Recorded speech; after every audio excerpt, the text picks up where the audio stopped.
the cost of being a disciple.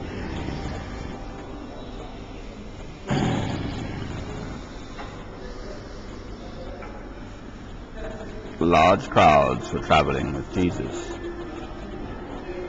and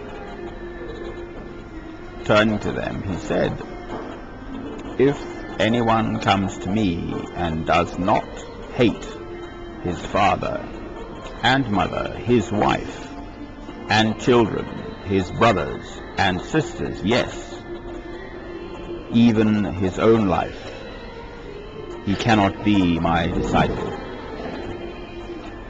And anyone who does not carry his cross and follow me cannot be my disciple." Suppose one of you wants to build a tower. Will he not first sit down and estimate the cost to see if he has enough money to complete it?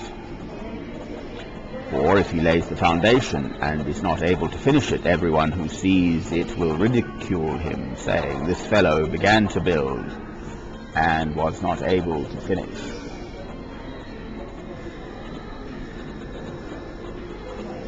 Or suppose a king is about to go to war against another king. Will he not first sit down and consider whether he is able with 10,000 men to oppose the one coming against him with 20,000? If he is not able, he will send a delegation, while the other is still a long way off, and will ask for terms of peace. In the same way, any of you who does not give up everything he has cannot be my disciple. Salt is good, but if it loses its saltiness, how can it be made salty again? It is fit neither for the soil nor for the manure heap. It is thrown out.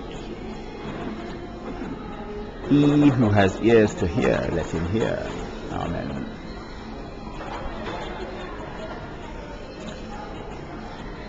That was sparked off in part by a young chap I met yesterday, Adam, by the canal, who was a Christian,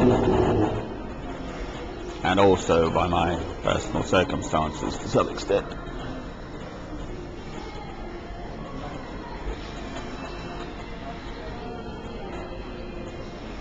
We love God first, even to the extent of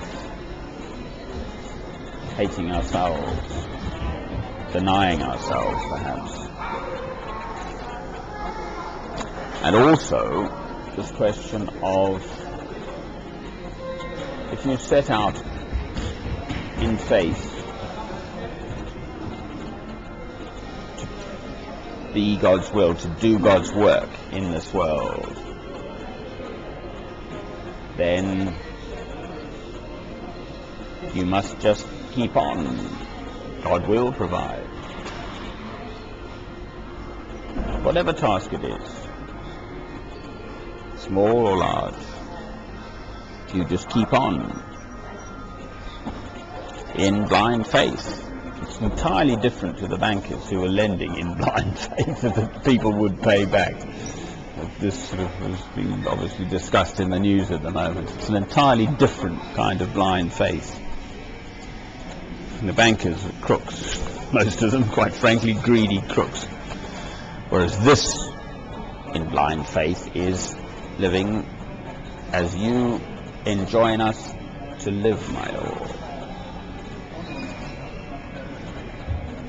In blind faith, we set out, then we must continue and deny ourselves. Yes, certainly our family and so on. So if you call us, in whichever direction it may be, then we must follow. And this I know, and this I'm making my attempt to do. Willy-nilly with my life, come what may, forget everything else, I'm not interested. I love you, my Lord, with all my heart, and all my soul, and all my mind, and all my strength.